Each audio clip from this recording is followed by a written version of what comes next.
and welcome to the 5th Mike Dolbear Web Show. Today we have Brent's Hang, Yard, The Stick and more. Special guests today we have TV personality, ex-Premier League footballer and creator of the Dube, Dion Dublin. How are you, Jill? Today I'm on, but you've got a proper drumming legend. Mr. Phil Gould.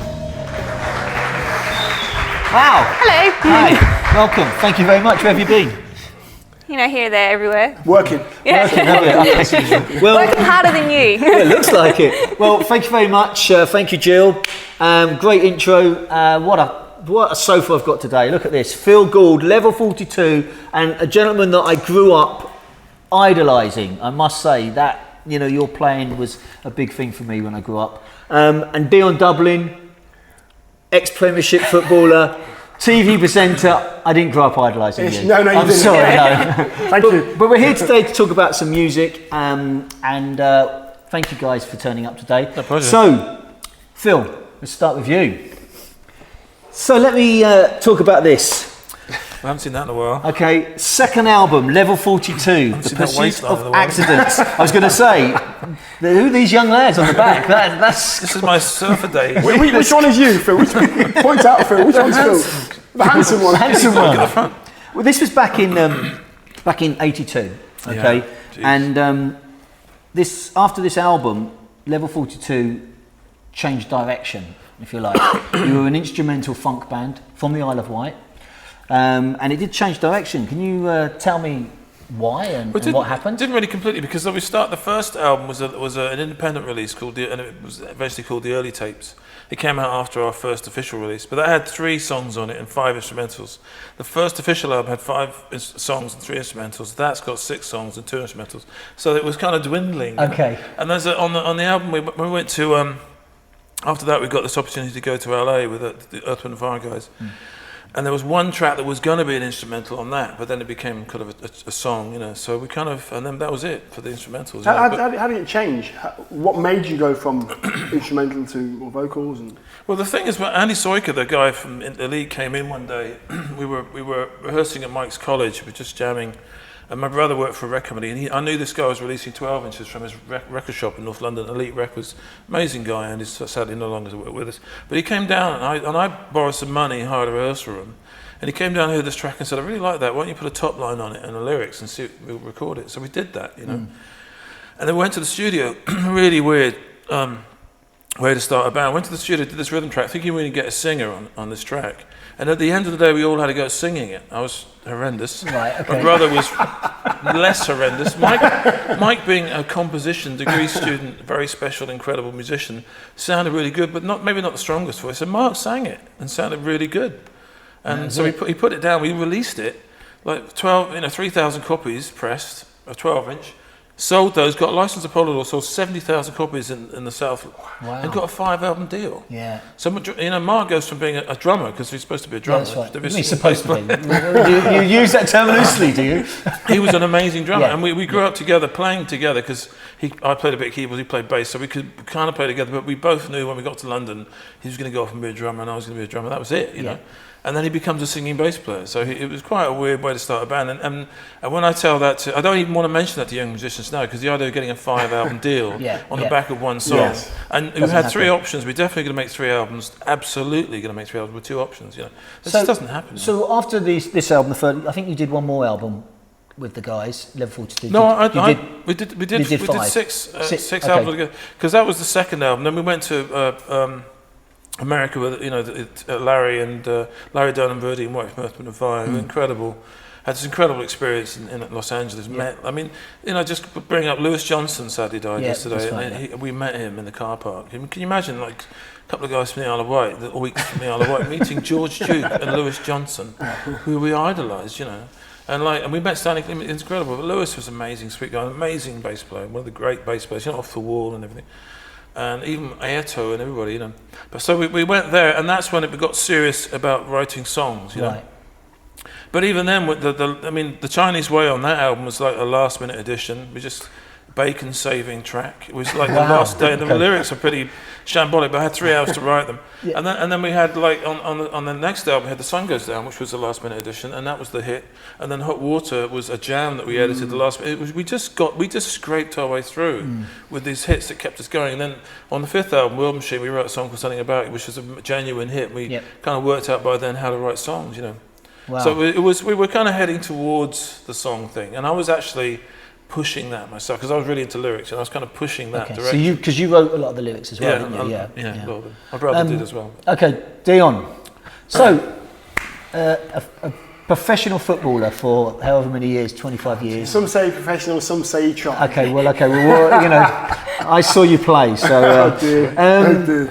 But how did you get into music? Why did music become such a big part? Music was in the family and has been for years. I've got 3 brothers and a sister, mum and dad. Everybody plays a musical instrument, drums, guitar, bass. Dad still plays bass now in a band. Sister played keyboards, so it's always been about. And on a Sunday afternoon in Leicester at my parents' house, it was just full of musicians. Fantastic. There was a jam, there was people playing cards and dominoes. So it was like an open house on a lovely summer's day. It'd just be full of musicians. And I'd be there thinking, oh, I wish I could play that, I wish I could. And then I ended up just tapping things and loving rhythm and rudiments and making noise on the door frames and on dustbins and tearing a dustbin over and getting involved. And since that day, I think it's just inbred in me. You know, while I was playing football, I think my music love and passion was like sort of stagnant really. And now I've been retired for 7 years. It's having a chance to come out. Wow. Well, I know both of you have also been big endorsees of Young Drum of the Year. And in fact, we're gonna watch a video of 2015's final this year. So we're gonna watch a video of Young Drum of the Year.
Great. So, you know, some people criticise Young Drum of the Year or events like that, competitions, if you like. I like to use that term loosely. Do you think it's important to have events like this? Absolutely, Mike. If you don't have things like Drum of the Year, how are you going to know who's out there? Some people, some young musicians will slip through the net.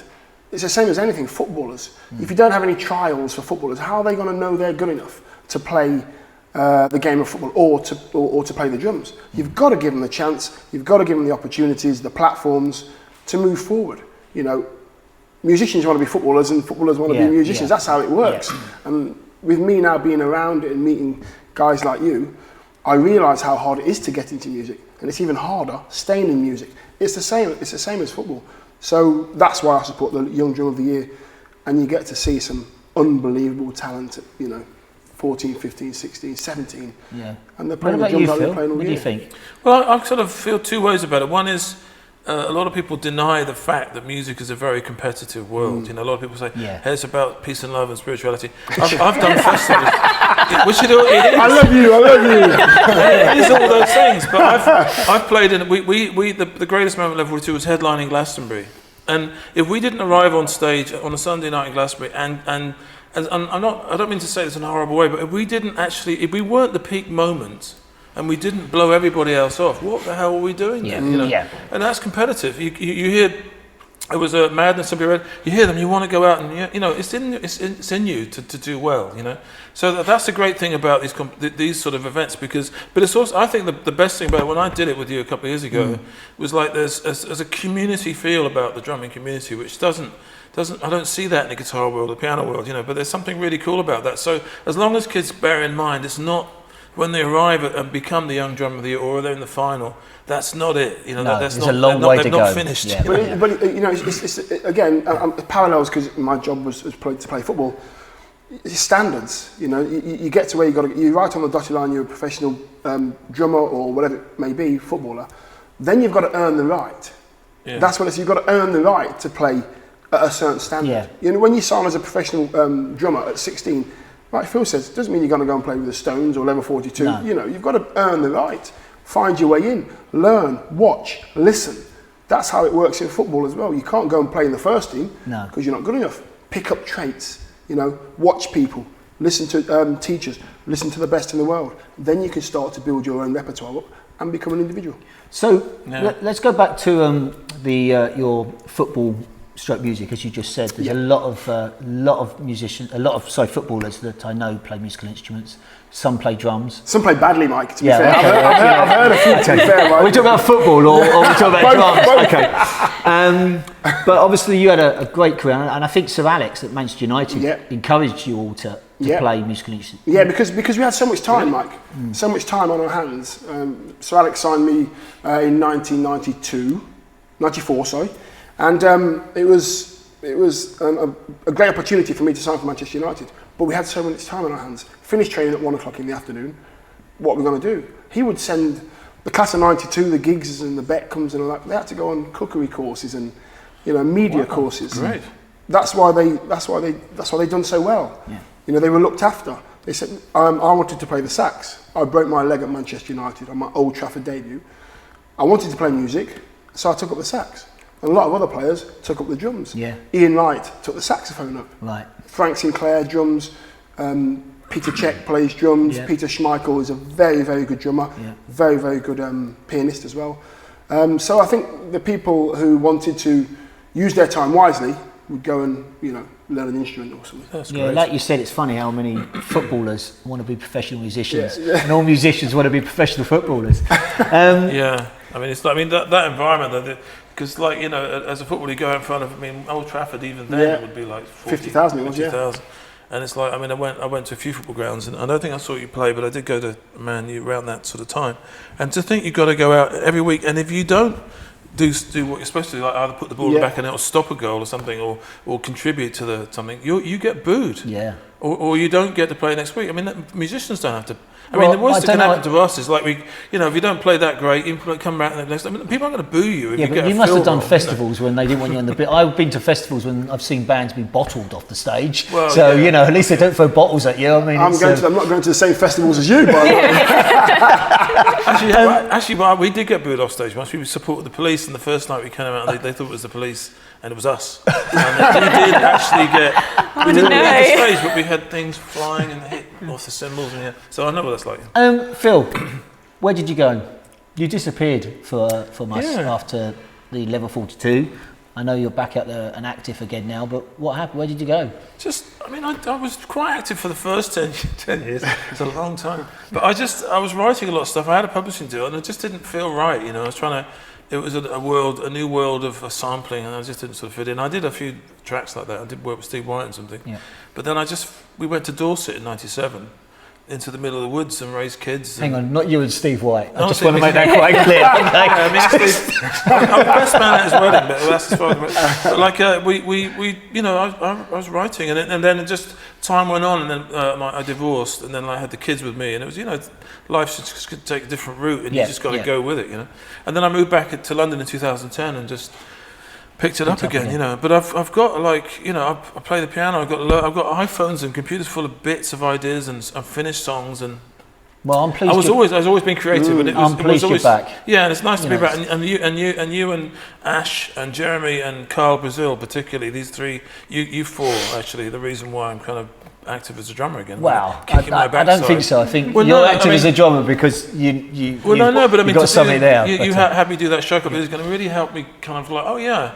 This is cool, because I was thinking about being a songwriter, mate. Well, I say, Phil, I spoke to Carl last night, and he's saying, make sure you say, he's my inspiration, about you. That's what Carl told me to tell you today, and he wanted to say, on the show. Okay, so Dion, yes, sir. How did you get into the percussion world? How did you develop the Dube? Why did you develop the Dube? Well, I just found myself tapping a lot of things in the house, as I mentioned earlier, annoying my family, annoying my mum, getting sticks and hitting whatever I could to make rudiments and rhythms and stuff.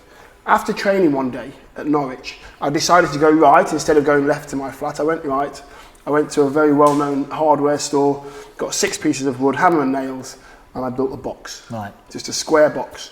And started hitting it, got lots of cuts and bruises through it, which I didn't mind. And built it in the flat, played it, listened to it. I thought to myself, that doesn't sound too bad. I can use it for myself. And I can get a lot of pleasure out of making rhythms just on my own, which is what I like to do. And then I invited my brother, bass player, brother, guitarist, and Eddie, my other brother, the drummer. And we jammed in this flat. And then I had it made in Norwich, had it made in Birmingham, and so on and so forth. And now it's being made professionally. Great. Okay. Jill, over to you. Right, so now it's time to cut away to our favourite resident, which is Yard. Yard, what do you have for us today?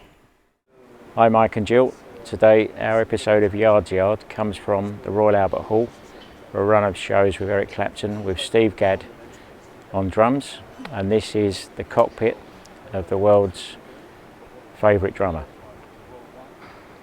Right, firstly we have a custom made vintage drum yard stick table which holds Steve's charts, his brushes and his sticks.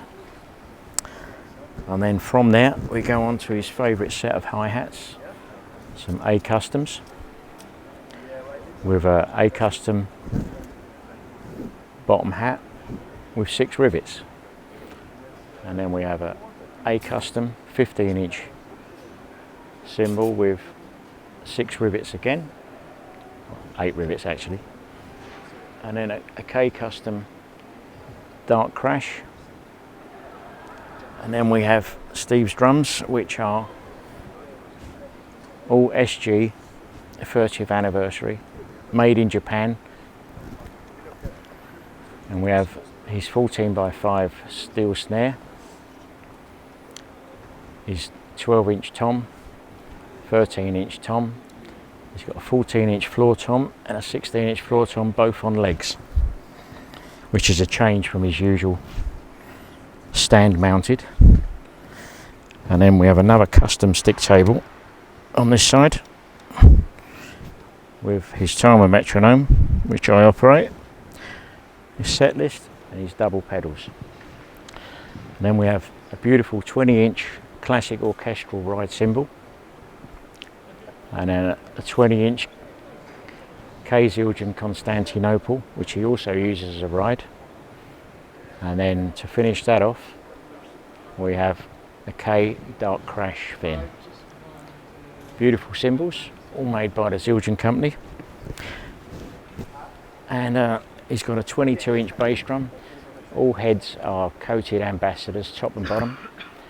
And the snare bottom is a Diplomat Rezo, has always been, and nothing changes, everything stays the same. And that is me from Yard's Yard at the Royal Albert Hall. Thank you very much, Yard. Right, you ready? So here we are. Now it's time for the stick. We're going to get him to play a couple of things and for you to listen to.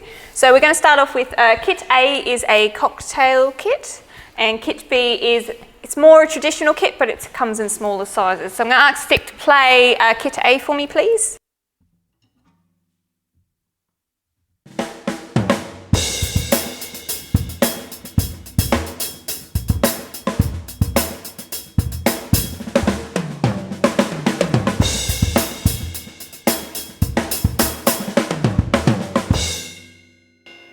So that's kit A. Just wait for Stick to move over to kit B, and so this is going to be kit B.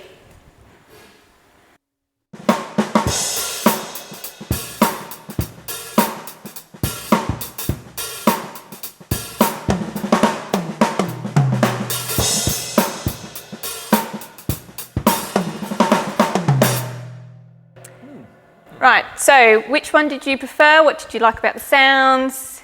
What did you like differently, not so much? Oh, interesting. I would go with the first one because it didn't. The second one sounded like the high ends sounded a lot harsher on snare. It sounded like more brittle somehow. The first one sounded kind of a more rounder sound, and the snare was kind of really quite cool, I thought, and the toms were really cool. I mean, I think I'd go with that first one. First one, Dion? I'm gonna go with the professional, because if I say B, I'm gonna look so stupid. no, aren't No, I? you You don't need to won't. say anything to look stupid. You're fine. Yeah, you're fine. Don't worry You'll be about that. fine. I thought that I did like the cymbals in the second kit. The cymbal's not included on this one. Oh, they're No. not? No, so it's just the drums. I have to buy those cymbals. You have to buy your own cymbals. Dear me. Yeah. It's quite tight on this, yeah. I'm gonna go for B. You're going to go to B? Yes. Okay, so I'm going to ask now for our little helpers to help move to reveal what the kits are. Okay, you can now have a look, reveal. All right. So kit A is a Tama cocktail kit. It has a 16-inch bass, 12-inch snare, and a 10 and 14-inch toms. It has been designed to be highly portable and very compact, and the whole kit can be packed down into 2 bags. The second one is a Sonar Martini kit. It features a 14-inch bass, 12-inch snare, and an 8 and 13-inch toms. It is also intended to be portable. I knew all that. Yeah. I knew all that. Wow. Cool. This looks really cool. This that's- Tama kit here. Looks Is very that, good. what is that? Is that like a drum, like a kick drum underneath it? Yeah, the bass drum pedal goes up that's underneath pretty it. cool. Yeah. That's pretty cool. Is the stick? Yeah, you're more interested in the stick. Yeah. Is it like a lefty? Is he a lefty and a righty? Even though I've got a left. No, Right. I think that's just the way that the Tama kit comes with the hi-hat over there. Is the stick allowed to point at the one he likes, or not? Well, I guess no. I Probably not allowed didn't to, think really. he had opinions. No, I he just said think no. he liked to play. He doesn't have an opinion. But if he places himself any closer to that logo behind him, it looks like he's got a full head of hair. But anyway, so Brent, let's come over to Gibraltar's Brent's Hang. And what have you got for us today? Hey, Mike and Jill. It's great to see you guys. Thanks for having me on the show. Matt Sorum. So that's a name we all know. I had the pleasure of being able to sit down and have a little chat with him at his recording studio in Hollywood, and we were talking drums, we were talking touring, we were talking the Gibraltar G-Class pedal. I'm here in Drac Studios visiting the one and only Matt Sorum, ladies and gentlemen. I mean, this guy's played with everybody. Guns N' Roses, The Cult, Velvet Revolver, and his new band, Kings of Chaos. I mean, the dude's got it going on. Oh, thanks, man. Thank you. Oh, wow, what a setup. So I want to get your opinion on the G-Class pedal, because I know you've played a lot of gear over your career. Yeah. And how would you compare it to other pedals that you've played? Oh, it's the best pedal I've ever played. I'm so in love with it. The whole idea of the weights and the beater. I love that.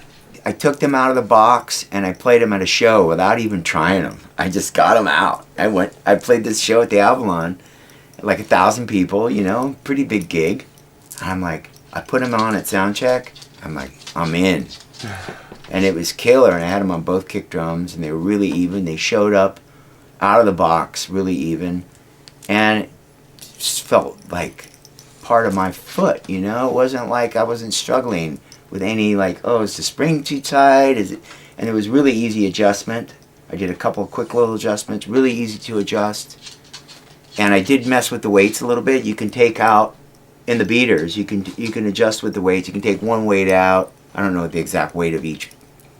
3 grams. 3 grams. Yeah. 3 grams. There you go. So I took like 3 grams out and I kicked it. I'm like, feels pretty good. And I took another 3 grams. I think it's 5 altogether. There's 3 in each beater. 3 in each beater. Yeah. Okay. So 3 in each beater. So I got 9 grams in there. All together, right? Yeah. So I'm like, okay, cool. But I realized that I liked it pretty much full out most of the time. And the left beater, I think I ended up with 2 because I wanted it to be a little, I don't know, I couldn't, I'm still playing with it, which is cool because that's like the rest of the stuff. Toy around with it. Depending on the gig, if you're on a lighter gig, maybe you want a little lighter. I don't know. Pedal board feels nice too. Because I've struggled with that. I've always been, it's a little slippery or the little, guys put stuff on them like skateboard, and it just seemed to feel really good. Now, do you play barefoot or you play? Lately, I've been playing barefoot. Oh, okay. So you don't cut the shit out of your foot on this. Well, like I said, I'm a wacky dude. I mean, back in Guns N' Roses, I used to play with biker boots on. Yeah. Now I'm like, hey, I'm gonna play in my bare feet. I'm always changing. because I'm always looking, even as much and as long as I've been playing, I'm always looking for that extra little bit of something. You know, I have all the series, but I'm obviously using the Pro Series for my live gig. But really cool. And the hi-hat stand too, it's the G Series hi-hat stand, right? Super cool, especially for double kick. You have the, you know, the legs that move, you know, the two double legs. Right. Then you have the extra. The little kickstand? The kickstand is always cool, because, you know, it's always a little bit suspect. Like, way, but you got this kickstand thing, gives you a little extra support. Right. Especially if you're a rocker. I mean, you ask any rock drummer that really, you could be fine at sound check, and then on the gig, you're throwing down a little harder than you think, because naturally, adrenaline's flowing. The audience is there. This stuff's got to be tight, man. It's got to be. You got to be ready for the assault. You know, the guys that hit and play hard. You know, one drummer could sit on that kit and nothing would move at all. You get another hard-hitting guy sitting down, and got to make sure you have that stability. You know, so I love that about the Gibraltar stuff that I've been using, and love it, and everything's been great. So really, really happy. We thought like all these bands had pinball machines, you know, like Kiss and the Rolling Stones. And remember those games, the older ones? So we were like, whoa, we don't have our own game. So Slash went to Chicago and sat with these guys and invented this machine. Excellent. Thank you very much, Brent. Okay, show and tell, which is becoming a very popular part of the show. So, Such a and I'm always challenge now. it is a challenge, and I'm always a little Yeah, bit scared what they're going to show me, to be honest. I'm wondering one day someone will sit down and go, so I know this guy showed this, but I'm going to raise it with this. Wow. That's what I'm expecting, yeah. Phil, what have you got for us? Well, having moved house and doing some of my stuff, I found this, which is. So I don't have any discs on my wall. I having worked with those amazing guys in LA. Vadine, that's amazing man. But his house, being in the Beverly Hills and a very successful American musician, was just full of all this stuff. And I swore that I'd never have a disc on a wall, because I found it was a little bit of a front actually. But this is the one thing I do have on the piano, which is kind of an ASCAP award for one of the songs we wrote, which was played a lot that year, and also got an ASCAP award for one of the songs of the year as a writer, which is kind of what I'm really proud about. You know, Right. It's great to have success, but when you know people are listening to music, your music, even the idea that you could be in a band and be listened to. Yeah. When you're a kid, when you're 17, it's just like, Dion playing Man United. It's just you've got to be kidding me, kind of thing.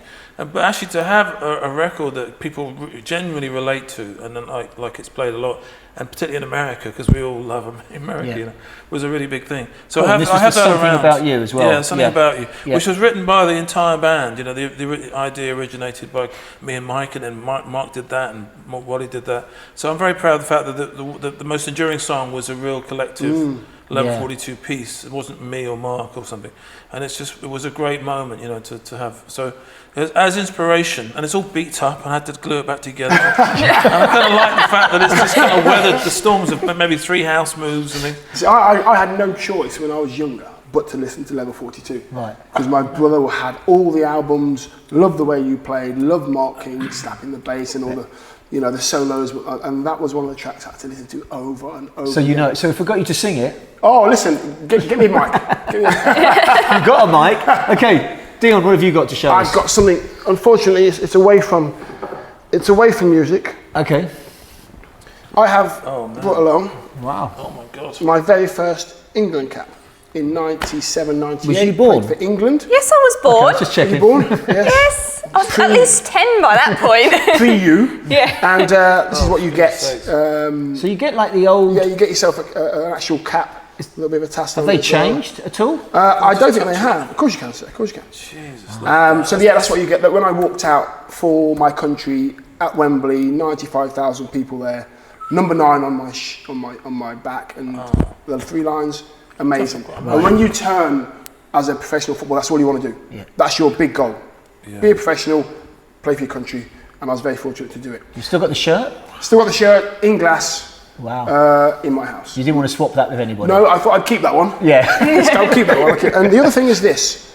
This is the, back in 92 when I signed for Man United again, won the Premier League, very fortunately, and I got one of the trophies. And this is one of the very first Oh, cool. Premier League trophies In fact, I think there's only 60 of these that have been made, because after 92, 93, they started to do the little round little medals. I was going to say, was it like the medals or something? something? Yeah, the little sort of flat medal that you get. And I think this is I one of 60. prefer that. This is one that of 60. feels more... I think they stopped it because it's quite expensive. Yeah.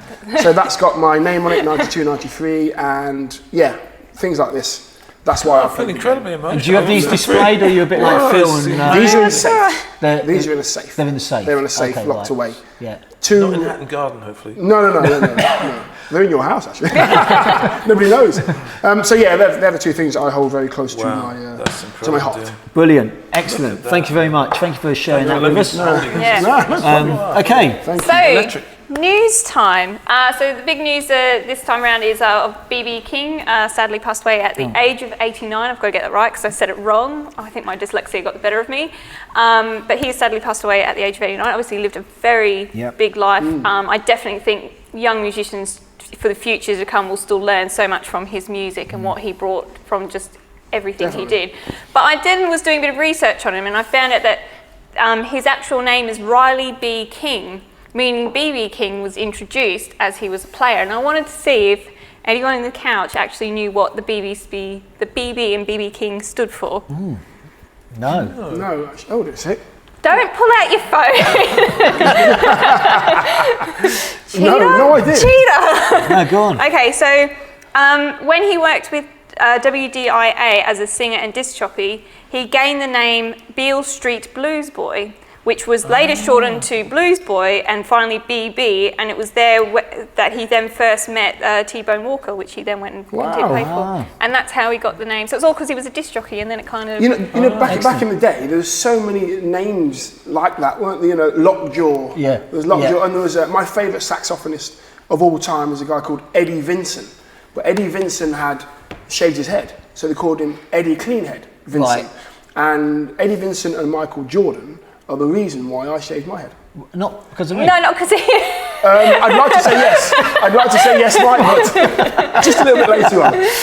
So the other thing I want to bring up is obviously Pete Lockett was on the show a couple of episodes ago, and he brought up his book that it's a novel, it's a different, completely not real, not an autobiography, completely came out of his own head, which I've been reading, which is very interesting. Came out of Pete's head? Yep, came out of Pete's head. Wow. That's how I'm going to leave it. So I then thought it'd be interesting to see what other creative ways, your outlets you guys have. Obviously, Dion, you've got your little Christmas CD. Yeah, the Christmas CD. You know, and particularly for you being a footballer, and then you've got your own music sort of side of it. Like I have my own other areas apart from music, and I was interested to see what you guys did, or as other ways of expressing yourself, because clearly Pete's gone and expressed himself in his own book. Well, I mean, because this just occurred to me because like we had this little chat before, but like I wrote a kind of treatment for a film about 10 years ago based on a dream. It's called 4.5. It's a crazy dream, and it would take too long to even go anywhere. But it was really kind of it was one of those dreams that's so realistic that that's like you live that, you know.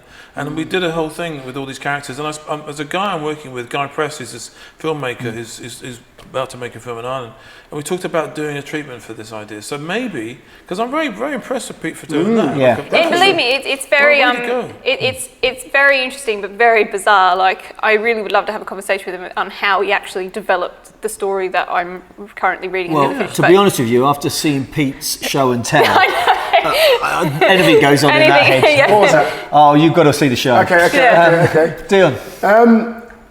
I don't get a lot of time. I do a bit of presenting, and my football takes a lot of time as well. I do a lot of motivational speaking for young footballers, or footballers at 15 and 16 that want to know what it takes to go the distance. I have a 22-year career. They want to know what it takes. Setbacks, how do you deal with them?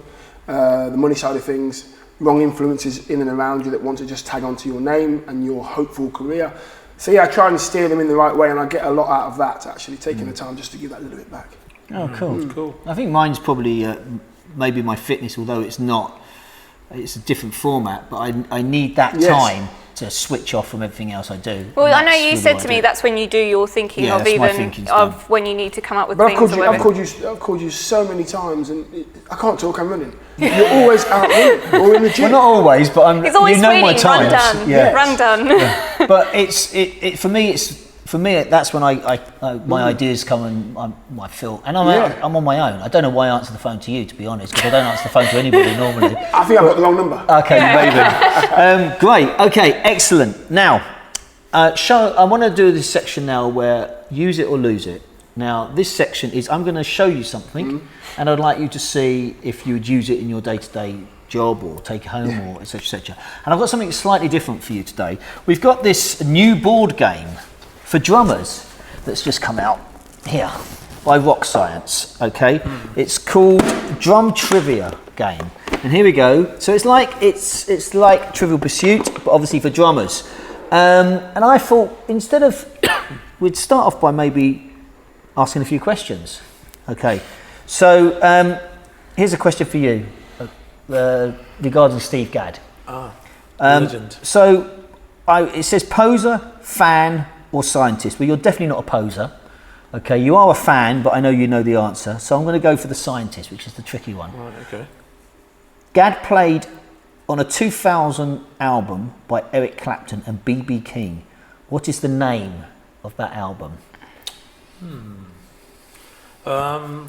Riding with the King? Woo! Very good. Okay, it's a stato. Oh, here we go. Here's one for you. Go on then. See how good you Go on are. then. Level 42. Oh, Okay, thank you. Thanks for that pressure. Yeah. Pressure's on. I should know this. I did say that my brother had all the albums. Okay, Yeah, here we on, go. on. What's the name of the first album that Level 42 brought out? Oh, level 42. Yes! Well done! Level 42. Well That's done. it. Yes. Do you want one? One. No. You don't want a Level question? 42. Okay. Actually, there was a Max Roach one there. I could probably answer that. I know a bit about Max Well, Roach. there's a lot here. Now. Oh. So anyway, guys, would you take this home and have it with a glass of wine and play a Play it game with with your a few- friends? Play it with your friends. I don't think so. I mean, I used to play board games.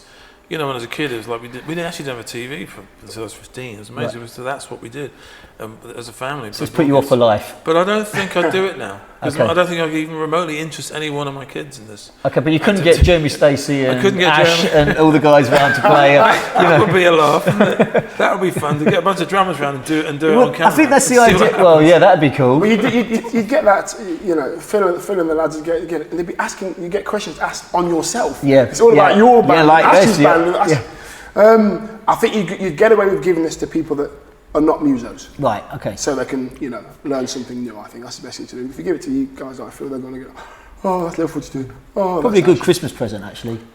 It's nice. Yeah, I feel nice. quite pleased that we're in it. good idea. Yeah, nice package and. Nice, yeah, it's a fine thing. You know, I think it's a fun thing to do. Yeah, it's but an idea. Okay, I've well, been working for ages. guys, Jill, thank you very much. Thank you for everyone that's shown up. I guess we're going to have to play out with you, the expert, Dube. the creator of playing the Dube. So, Dion, would you like to play us out? Of course, sir. Thank you very much.